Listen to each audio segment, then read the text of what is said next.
Hi, friends. Welcome to the Hey Fundraiser podcast. I'm your host, Mary Petersen, and whether you're a frontline fundraiser, an executive director, a board member, or someone just wanting to make an impact in your community, this podcast is for you. We cover all facets of fundraising, and our main objective is to give you ideas and inspiration to help you raise more money. Join us as we grow, learn, and make an impact together. Hi, fundraiser. Come on in. Welcome to this episode. This episode is very important because oftentimes as fundraisers, we find ourselves in the position of getting a no. So, of course, today's episode is why do donors say no? The 5 real reasons and how to fix each one. And if you're the kind of fundraiser who takes no personally, like it's some sort of verdict on your worth or your competence or your entire career, this episode, my hope, is going to set you free, fundraiser. So most of the time, no doesn't mean no, never, forever.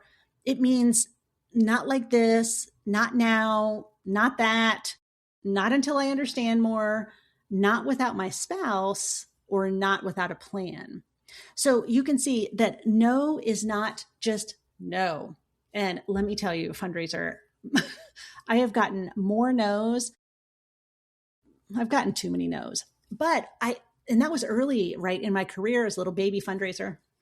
And as I grew and as I was getting no's, I literally went on like a 5-year quest to never get a no again. And so I read everything. I did courses, I did AFP trainings, I did AHP trainings. I listened to mentors because getting a no used to be so awkward for me. And I thought, I don't ever want to deal with this again. So that's why I'm here today, to teach you everything that I've learned and to tell you that we can take the mystery out of no. I'm going to give you 5 real reasons that donors say no. And for each one, I'm going to give you the exact fix so you can keep the relationship strong, keep the momentum moving. Let's start with a very emotional truth. When a donor says no, our nervous system, because we're human, our nervous system hears you're annoying, you're bad at your job, this relationship is over, you have asked me in the wrong way, you should have waited. I mean, there's several others I could go on and on. But most donors no are not that dramatic. They're often information. It's all it is. When you get a no, that means there are things that need to happen before we can actually get a yes, which is down the road. So think about how you say no in real life. If someone invites you to dinner, you might say no. And it might mean I'm busy, I'm tired, I don't want to commit to anything. I don't like that restaurant. I need to check in with my partner. It doesn't mean I hate you and our relationship is over. The same thing with donors. So if you're going to treat no like data, which I highly recommend that you do, then no doesn't turn into a disaster, which it is not. Okay, so let's dig into the 5 real reasons why donors say no. So number 1, they don't have enough clarity. So this is the most common one. And it shows up when donors say things to you like, let me think about it. Why don't you send me some materials? Or I need more information, or we'll see how things go. Translation, they don't have a clear mental picture of what this gift is going to do. So the fix is make the outcomes concrete and simplify your proposal. Now, I know that as nonprofits, we want to constantly tout our organization. Like, we're so great. We've done this, we've done this, we've done this, we've done this, we've accomplished this. Here's the thing. It's often way too much information. I got a proposal to read the other day from one of my Major Gift Momentum members. The proposal was 36 pages long. So I had to go back to him and say, Andrew, we're going to trim this, because I was confused and I know his programming and I know him and all the things. So we need to simplify. If you get something like that, like we'll see, or, send me some more information, things like that. You want to acknowledge that. You're going to respond. You're going to acknowledge, of course, that they've said this to you. And then you're going to ask a question. You're going to get curious. You're going to say, what would be most helpful? Is it details on more impact, how the fund will be used, or just the overall plan? So then you deliver on one clear next step. I'll send you a one-page overview with the outcome, a timeline, and a few investment opportunities. Would it be helpful if we reviewed it together? Maybe we hopped on a phone call for 15 minutes next week. So the key here is that you don't send info and just crush your fingers and hope that everything like kind of comes together. You're going to pair any additional information that you send back to them with a scheduled next step. But I also want to dig into this a little more, because oftentimes we really do muddy the waters. So, and we muddy it in one of two ways when we're talking about our programming as fundraisers. One is we give too much information, and then the person who's trying to absorb it can't fully, it's just too much. It's just too much. Or we're out ahead of our donors, meaning we know a bunch of things about the programming, and in the proposal, we're using acronyms. We're assuming that they understand everything. And so then it becomes even more nebulous because they don't understand all the things. Simplification is key. My proposals for donors are no more than 3 pages, and most of it are pictures because most people are visual. So, I mean, if you can always email me. I'm happy to send you a sample proposal of some that I've written for Momentum members. But the thing that you'll notice is that it is quite simplified. Okay, so reason 2 why donors say no is they're not convinced that it's a right fit. So if you start to hear things like, we support a lot of causes, or this is important to us, but whatever excuse here, we're still deciding on our priorities this year. Or they might say something like, I'm not sure if this aligns with our focus. Here's the translation, fundraiser. You haven't fully connected their values to the thing that they are going to support. So here's the fix. I want you to go back and look to see, what are their values and how can I align what we do as an organization with those values? Now, you might respond with something like, that totally makes sense. Can I ask what causes, what outcomes are the highest priority for you right now?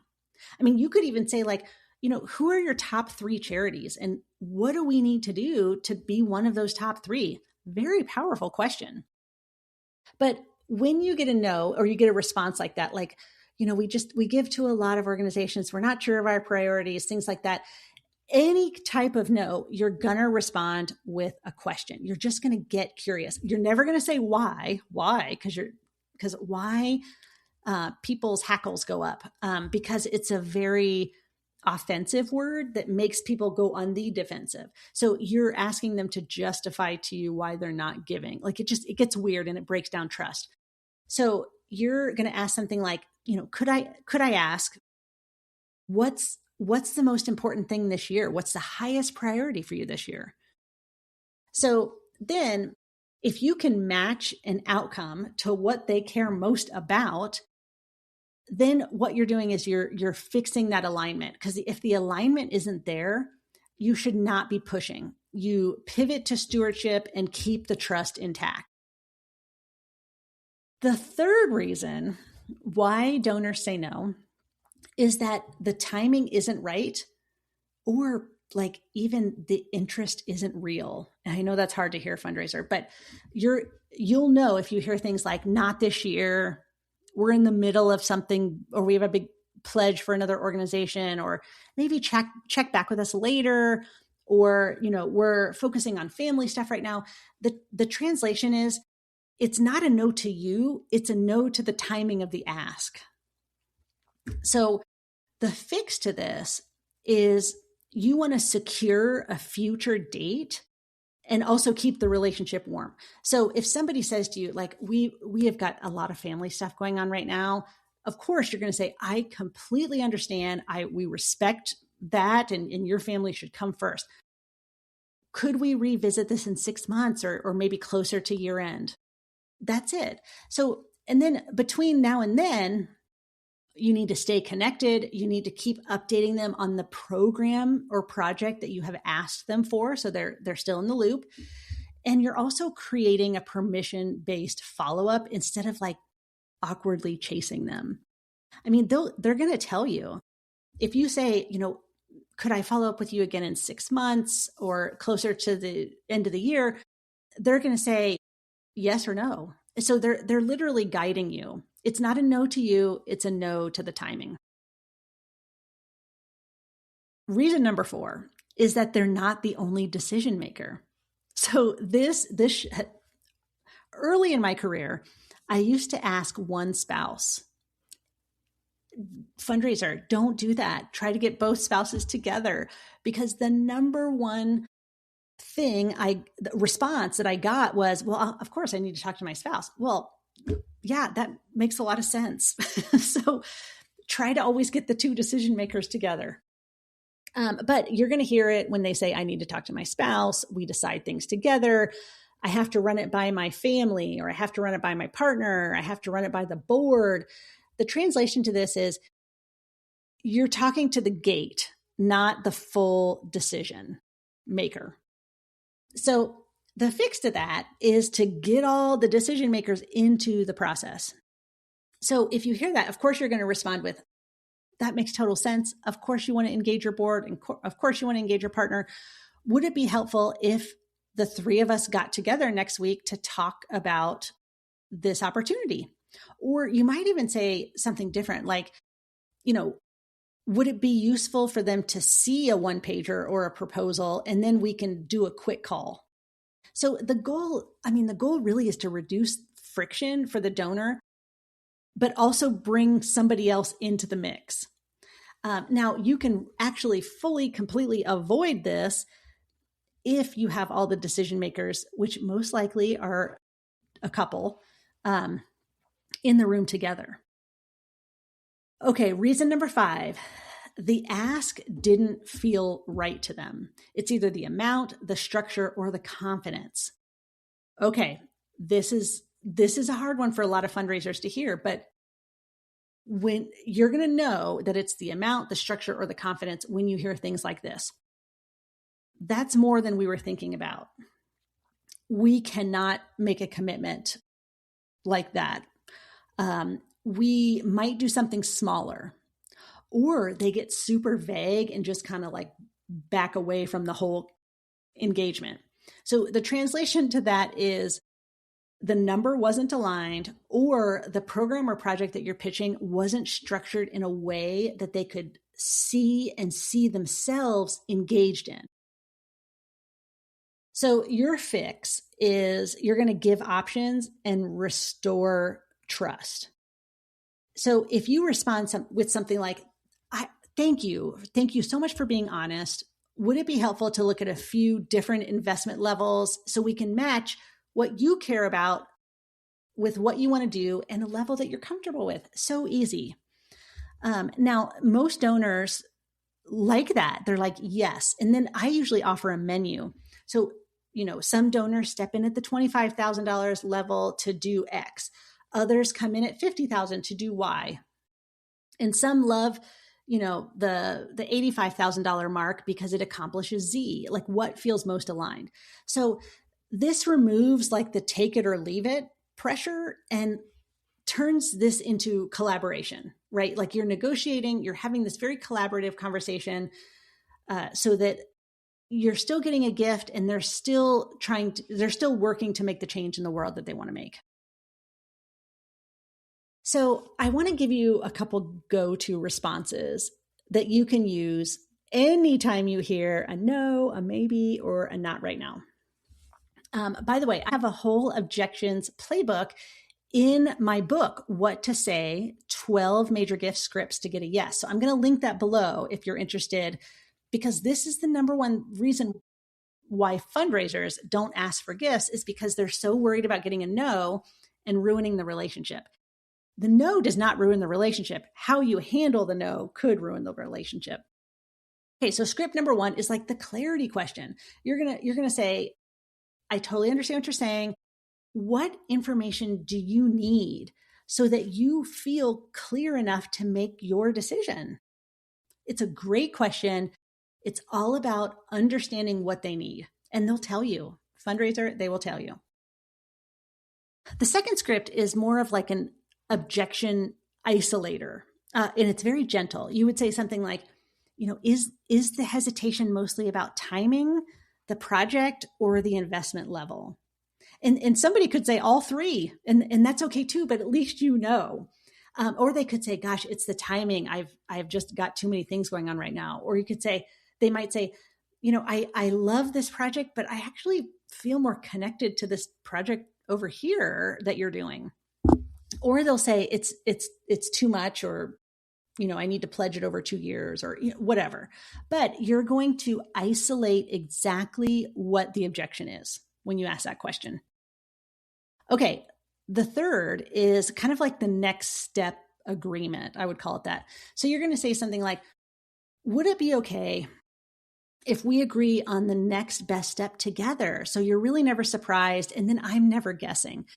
This keeps you calm, it keeps you professional, and it keeps you in control of the entire process. And it's kind of a lovely way to say, I'm not going to surprise you with an ask. We're going to decide things together, and we'll take this relationship forward. So this week, I'm hoping that you'll pick a donor. One that you've been avoiding following up with. And I want you to send them a message. You could say, hey, Ellen, quick question. Would it be most helpful for you as you think about your giving? Would you like more clarity on the impact, a few investment options, or a conversation with someone on our team? So that one question turns no into data. So if you've gotten a no, I want you to send a message or pick up the phone and kind of ask them, what inspired that no? Because that's how you go about fixing. That's how you go about turning a no into a maybe and a maybe into a yes.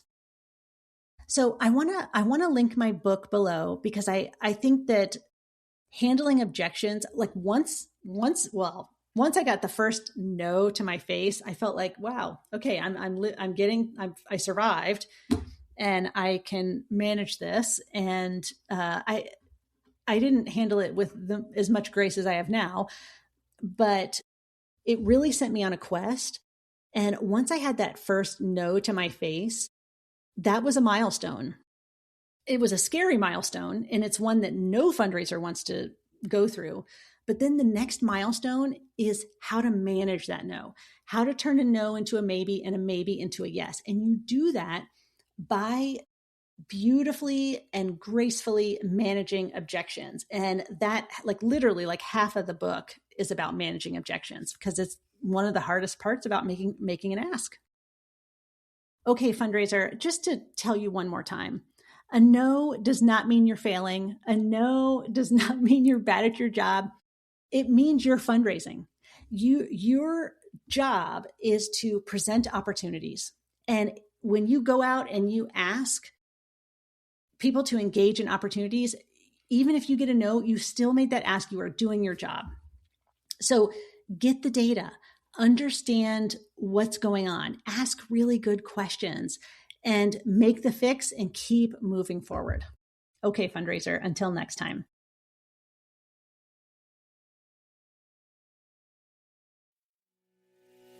Hey fundraiser, thanks so much for being here today. Did you know that we create a special page for each episode that contains helpful links, episode highlights, standout quotes, and freebies? Check it out in today's podcast description. If you loved what you heard today, would you kindly give us a rating and review? It really helps other fundraising professionals find our Hey Fundraiser community.